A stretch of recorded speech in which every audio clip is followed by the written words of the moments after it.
My name's Dale Rourke.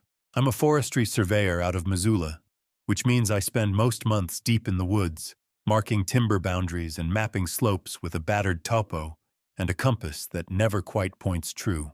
Been working alone for most of the last 11 years, a conscious decision, and one I never regretted.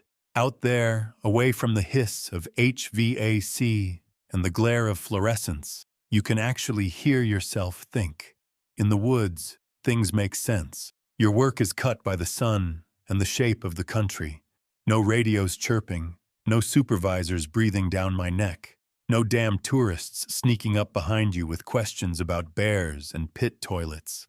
No one at all, except sometimes the wind or something bigger moving upslope through the brush, visible only by the sway it left behind. I'd heard the stories, of course. Every old-timer in the Five Valleys kept a folio of backwoods tales, strange lights, vanishing hunters, and pets. Most of it was bullshit, and the rest was boredom dressed up in camo. Everybody wants to believe there's something out there bigger than a grizzly or a pissed-off moose. But even if you cut the folkloric crap, the woods still had a way of making sure you never felt alone. It was in the way shadows pooled between firs, even at noon, or how wind could carry a scent for miles and send the hair up on your neck. I never admitted it, but there'd been moments over the years, little shivers that built up across seasons, like porcupine den debris, when I'd caught something out of place, a weird footprint or a rake of claw marks too high for a bear and too deep for a cat. Once, on the north slope of Mount Jumbo, I'd found a ribcage of a dog, half-picked, strung up in the crook of a larch. There were no drag marks, no sign of struggle, just the twisted, gnawed bones cradled 15 feet above the duff, collar and leash still attached, bobbing in the breeze like a grotesque wind chime. I called it in, got the usual "leave it for the Rangers" response, and made a joke about Sasquatch at the office that day. The job that took me up into the Bitterroots last week was supposed to be routine, reflagging an old easement line for a forest thinning operation near Sleeping Woman Ridge. I'd been out there before. Real remote country, steep drainages, tangled undergrowth, and those weird granite outcrops that rise up like broken teeth from the moss. It's the kind of place that soaks up sound and spits it back at you wrong. You learn to tune it out. But I should have listened harder that day. The storm rolled in early. I knew there'd be weather, but the front moved fast, faster than I'd anticipated.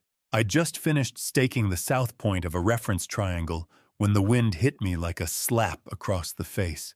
My barometer dropped so fast that it was as if the air itself was panicking. Trees started groaning, like they were about to twist out of the earth. I pulled my poncho over my gear and tried to double-time it to a clearing I'd passed that morning. However, the trail was already washed out, and the light was fading quickly. I figured I'd hunker under a tarp until things blew over. That's when I saw the footprints. I'd been carrying a heavy load, leaving my own prints in the soft loam, boots, clean tread pattern, nothing fancy. But crossing mine at an angle were these huge clawed impressions. Not cougar, not wolf, long and narrow, but the spacing was all wrong. Like a two-legged animal, heavy, with real weight behind the step. They were fresh, possibly only a few minutes old. I told myself it was probably a young black bear rearing up to sniff around. But even as I thought it, I knew better. Bears don't march in long, loping strides, and they sure as hell don't seem to check their step to avoid the low, snagging branches. I stooped to examine the nearest print, and my stomach knotted up. The claws weren't splayed, but parallel, pressed deep as if twisted in. The rain had already started pooling in the indentations. My breath steamed in the air.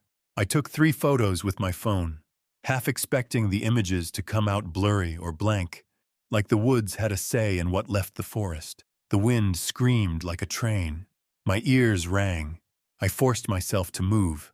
The tarp was useless against the gusts, so I wedged into a bowl between 2 lichen-slick boulders and built a lean-to from deadfall.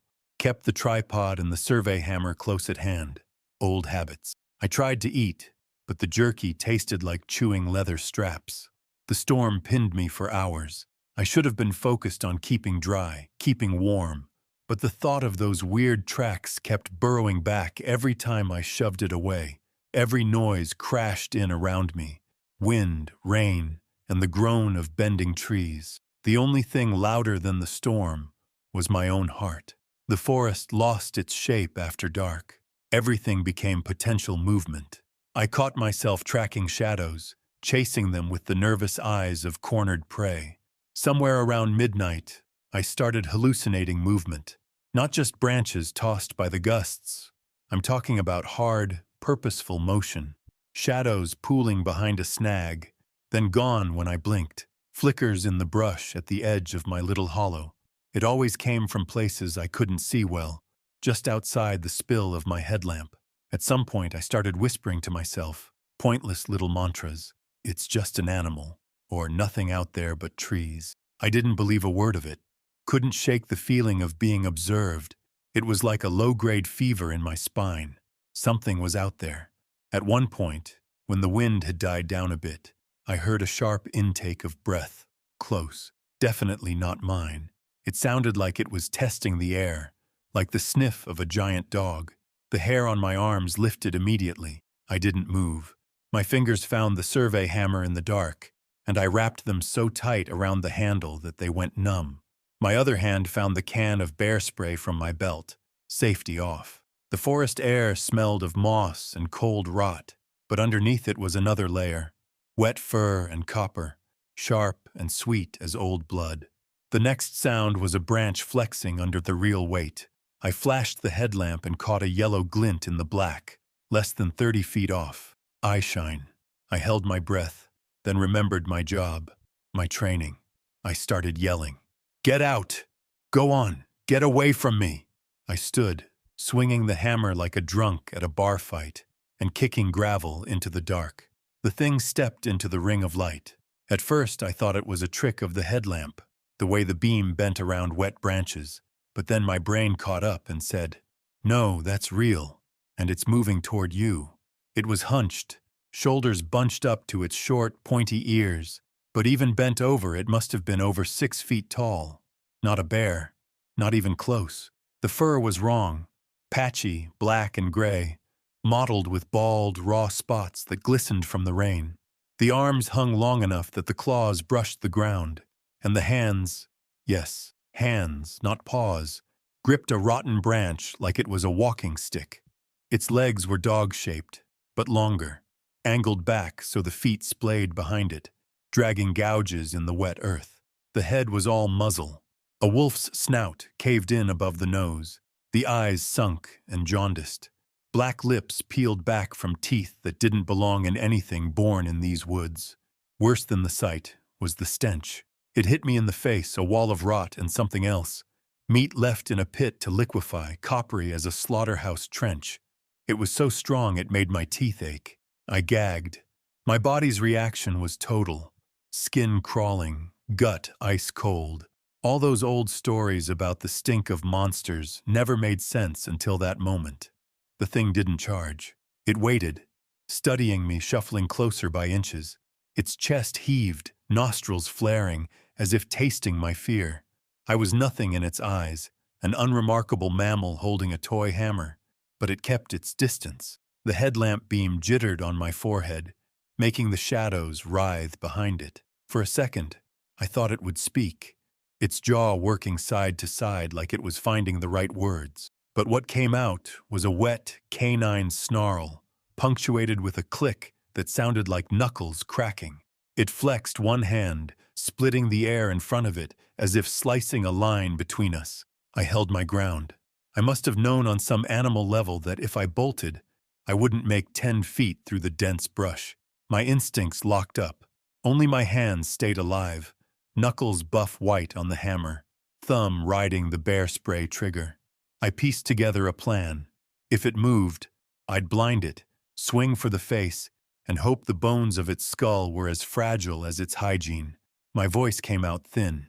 Back off! I aimed the bear spray nozzle dead between its eyes. The Dogman, because what the hell else could it be, cocked its head, tongue lolling out, and took a step forward. Its feet made no sound on the moss, but the branch it carried creaked. Maybe the hammer in my hand made it reconsider, or maybe it just wanted to prove something. But the thing stopped, about 15 feet away. I could see more details now, the way the fur clung to the muscles in mats, the leather-like skin outlined beneath. One ear was torn, healed back as a crease of scar tissue. Rain glistened on its muzzle. For the briefest moment, it relaxed the lips, almost a dog's grin. Something in me snapped inside me, this urge I can only describe as chemically pure terror. I screamed, a real bellow, guttural and dumb, and fired. The canister bucked in my grip and spat a magma-orange cloud straight into the thing's face. For a split second, the dogman didn't move, didn't even blink. Then its head jerked, and the world filled with a sound I'll never forget. Not a howl, not a bark, but a shriek, serrated and wet, loud enough to make my molars buzz. It lurched back, claws tearing furrows in the duff, retreating from the burning haze. I kept my thumb down, painting the bastard with the whole can. The can choked, hissed out its last angry arc, and I made a decision that felt like watching someone else. I charged, yelling, a sound more panicked than intimidating. My boots slid on the greasy loam, but I closed the gap in seconds. The thing was still reeling, screaming in pain and clawing its face. I raised the survey hammer and swung for its skull. It felt like hitting wet driftwood. The blow connected just above its yellow right eye, splitting furless skin open to the bone. The dogman recoiled, yelped, an animal whimper this time, almost domesticated, and toppled sideways. I hit it again. This time I aimed for the temple. The hammer's head struck home with a dry, splintering sound. Wood, not bone, I realized too late. But the power behind the blow still sent the dogman sprawling. The branch in its claws snapped and flew, spinning out into the dark. For a second, it just lay there, gasping, its limbs twitching in the muck. Then the muscles bunched under its hide, and it rolled onto its elbows, scrambling backward on all fours. Blood, thick and dark, almost like motor oil, pulsed from its face and soaked down its chest. I expected it to charge. Instead, it stared.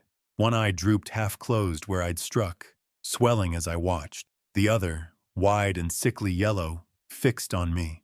It looked confused, offended, like a man who's just been sucker-punched in church. For the first time, I felt sorry for it. Maybe just a flicker. Maybe just the way its agony mirrored my own fear. But the feeling was there. I let the hammer hang at my side and just watched. The dogman straightened up, rising again to its full, ragged height. Its face, a horror show of dripping blood and bared teeth, twisted into something almost human. It balled a fist, then opened it, flexing the hand like it wanted to show me. Look, see, remember this. And then, no bullshit. Its lips parted and a sound gurgled out. Not a growl, a word. It sounded like here. It was the single most terrifying sound I'd ever heard. Not because it was monstrous, but because it was so nearly right. Like a joke spoken in a language I almost recognized. Everything that had lived in me up until then, curiosity, fear, even sympathy, collapsed under a primal cold. I let the empty bear spray drop. My hand was shaking badly, like I'd been tased. I backed a step, then another, then did what every survival instructor says not to do. I turned my back on it and ran like hell. I still had the hammer in my fist, cold and greasy from rain and sweat. The headlamp slashed wild, jerking shadows across the trees as I sprinted. My boots hit roots and slid in the mud, but adrenaline kept me upright. Behind me, I heard the thing shudder out another of those garbled words, something between a cough and a curse, then a thump as it launched after me. I didn't look back. There was no point. The only thought in my head was, don't stop, don't fall, keep going. I plowed through the brush, the only light a crazed halo from my headlamp. Rain blurred everything to watercolors. My boots squelched so deeply I nearly lost one twice. Every step was sandbagged with mud. Every branch grabbed at my pack and screamed, ripcords across my skin. Something thrashed behind me, Not close, but not far enough. Once I heard a choked bark, followed by a crash that sounded like it was tearing whole saplings out by the roots. I kept thinking about its face, about the way it had looked at me. Wolf and not wolf, pissed off, but also, what, embarrassed? Like I'd broken the rules of whatever game this was supposed to be. I didn't remember the way back. Not really. The woods at night are a different country. Every knoll and deadfall is a fresh slap in the dark. But I had a compass in my gut. You always do when you think you are going to die. Mine pointed north, toward the truck. I trusted it. I had to. The last stretch should have killed me. The ravine was a chute of mud and rotted snow, but I crab-walked down it on hands and heels, the hammer bouncing off rocks with every slip. At the bottom, the creek was up, a churning black flood. I jumped it, or half cleared it, and landed flat on my ribs, knocking every ounce of air out of my chest. For 3 seconds, I lay there, cheek in the freezing water, and thought, good, maybe it'll just be over now. But something howled behind me, close, and that snuffed out the idea of giving up. I got up. I got up and ran, soaking wet, lungs on fire, knuckles white on the hammer. I saw the reflectors first, 2 orange cat's eyes just ahead, winking through the trees. Between the trees, my Tacoma, battered and mud-plastered, wedged between 2 blue spruces where I'd left her that morning. I hit the fob, and the lights blinked, strobing the forest in brief, hallucinatory flashes. I never loved a machine so much in my life. Behind me, the woods shrieked. I could still hear it even over the rain, a kind of keening that made the fillings in my teeth vibrate. The Dogman was still there, chasing me, mad as hell. Didn't matter. My boots made gasket-sucking noises across the last yards of mucky clearing. I don't even remember opening the door. I was just inside, slamming the lock, forcing the key in the ignition. The engine turned over, stuttered, caught. Dashboard lights flared, wipers juddered. For a heartbeat, the world held its breath, and then headlights bit into the trees, slicing the woods into dirty white and pitch black. I jammed it into reverse and floored it, back wheels fishtailing through the loam. Something slammed into the tailgate, a deep metallic gong that rattled my teeth. I screamed, clutching the wheel, and nearly spun out. Fishtailed again, this time catching grip on gravel. I hit the brakes, and the truck shuddered to a halt. Mirror check. The rear window was streaked with mud, but for a split second I saw it, crouched in the spill of red from my brake lights. The Dogman, half collapsed, but still upright, glaring at my taillights like they'd personally insulted its mother. Its face and arms were black with blood, and the eye I'd struck earlier had closed over. The other burned out at me, rabid and bright. It hunched lower, ready to spring, but the red lights seemed to confuse it. I gunned it. Gravel shredded under the tires. The Tacoma lurched up the access road in a fishtail circus. My hands shook so hard on the wheel that the column whined with every twist. I kept expecting to see a black, gnarled shape in the rearview mirrors, but nothing followed me. With every switchback, I expected to see a gray-black shadow pacing alongside, keeping perfect speed, but the forest held its secrets. A quarter-mile up, the woods choked off a wall of fir, unbroken.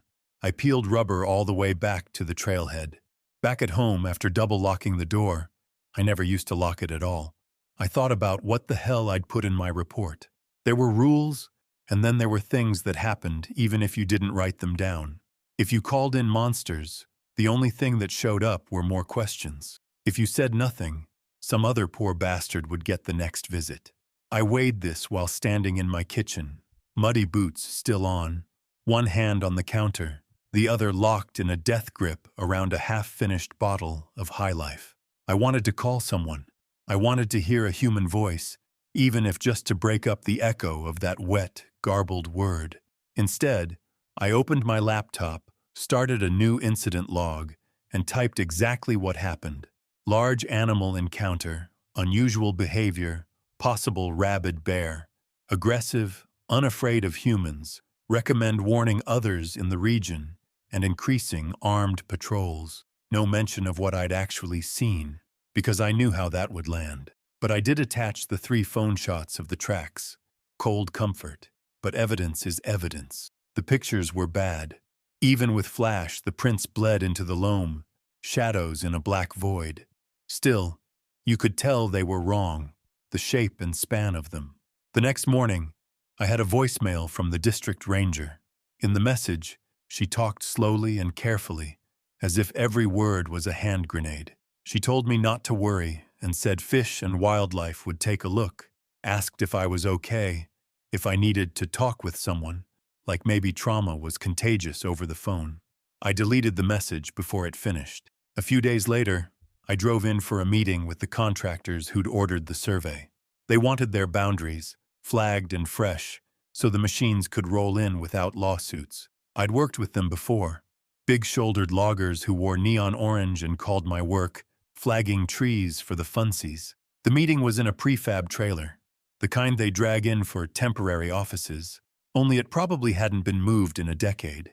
Inside, 3 men in high-vis vests, 1 woman in a crisp blue blouse, and a whiteboard already half-filled with parcel numbers and acronyms. The air had the fried dust smell of a dying space heater. I nodded, took a seat. It wasn't a negotiation. My name was on the clipboard, but my voice never made it past the first coffee. The woman, Dana, ran the show. "Dale, we need to talk about that last section south of the ridge. You left it unfinished." Her expression was pure neutral, the kind you saw on customer service reps after a decade of eating shit and smiling through it. "You left it unfinished, and there's conflicting data between your last 2 logs. We need the whole section to spec. You can't just skip the last line because of..." Her gaze flicked to the word bear on the board, as if she'd rather eat glass than say it out loud. "Because of an animal encounter." I tried to speak, but Dana shut me down immediately. "I read the report. We all did. But unless it's a threat to human life, the contract says you finished the job. We're sending in someone else," she said. "You're off this project." Dana dismissed me with a little wave, like I was a dog that had just shat on the carpet. I didn't mind one bit. No way I was going back into these woods. The call came 2 days after I was cut loose. Not from the loggers. Those guys would ghost me until the ground thawed.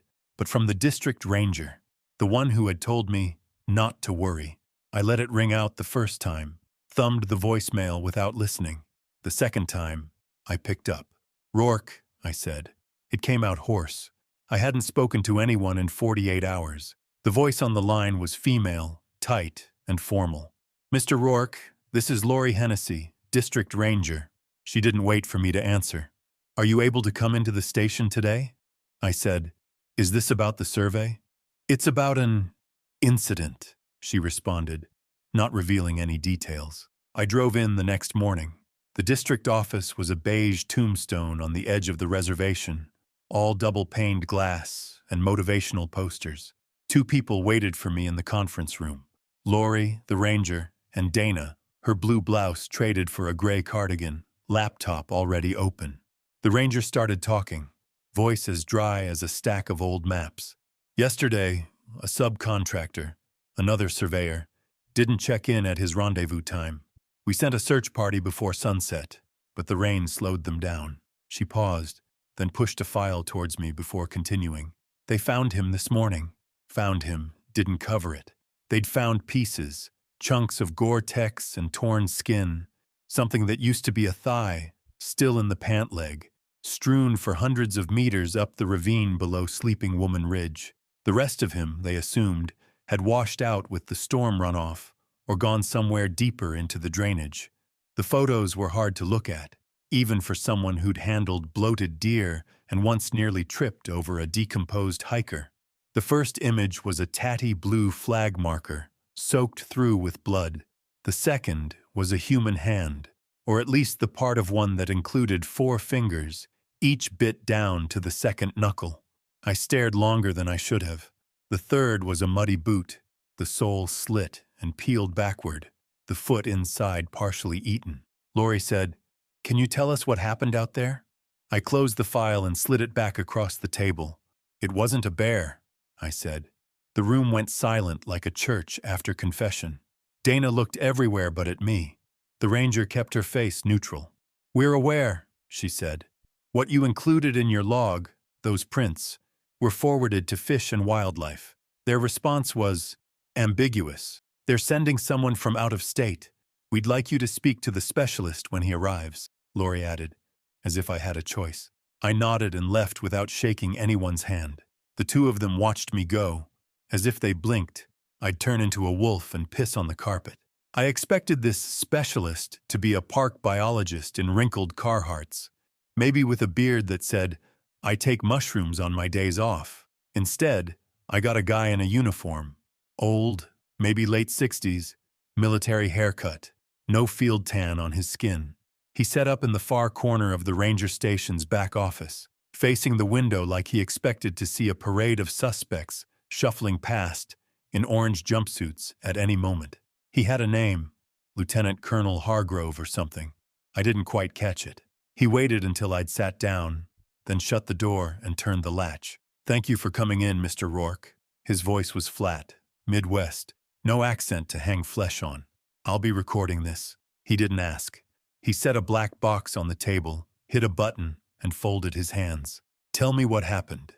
I'd expected a game of cat and mouse, or at least a quiz on my sanity. But when I finished describing what happened on the ridge, the rain, the tracks, the thing in the dark, the part where it almost spoke, he didn't make a sound. He didn't offer me a cup of water, or call me a liar, or even blink at the word Dogman or werewolf. When I stopped, he nodded once, wrote something in a notebook, and then, out of nowhere, slid a manila envelope across the desk. I picked it up. Inside was a single blurry photograph. It showed a shape hunched in a clearing, caught in an arc of infrared flash. Long limbs, hands splayed, head turned as if it had noticed the camera. The rest was blur and static, but the eyes, flat and white, looked straight at me from the print. I stared at the picture longer than I should have. Finally, I asked why he was showing me this. Hargrove, or whoever he was, watched me with that blank-eyed calm you get from either killing a lot of things or seeing a lot of things killed. This was taken by a trail camera, North Fork. Last winter, he watched me study the photo, his silence heavy with expectation. "Is this your creature, Mr. Rourke?" I just nodded. Hargrove seemed satisfied, and for a minute neither of us moved or spoke. Then he slid a second envelope across the desk. It was already unsealed. Inside, a check, drawn on some faceless government fund, with enough zeros to keep me going for a year, maybe 2 if I kept to the basics, and ate nothing but rice and beans. I didn't touch it. Hargrove placed a third envelope beside the check. This one was heavier. The word confidential stamped in red on the front, underlined twice. I could see the paperwork inside, thick with legalese and carbon duplicates. At the top, non-disclosure agreement. "Advice, son," he said. "Sign. Take the money. Stay out of the woods for a while. We'll take care of it." I didn't argue. I signed and pocketed the check, booked a flight to Jamaica the second I got home, then called the office and resigned. Haven't been back in the woods since. Not for work, not for pleasure, not even as a shortcut to the nearest bar. Most days I keep the curtains pulled tight and the fridge stocked with beer, and I tell myself, it's over, it's handled. Sometimes I even believe it. But every so often, I catch a news brief, lost hiker, missing pet, strange damage to power lines up valley, and I know the truth. Something is still out there.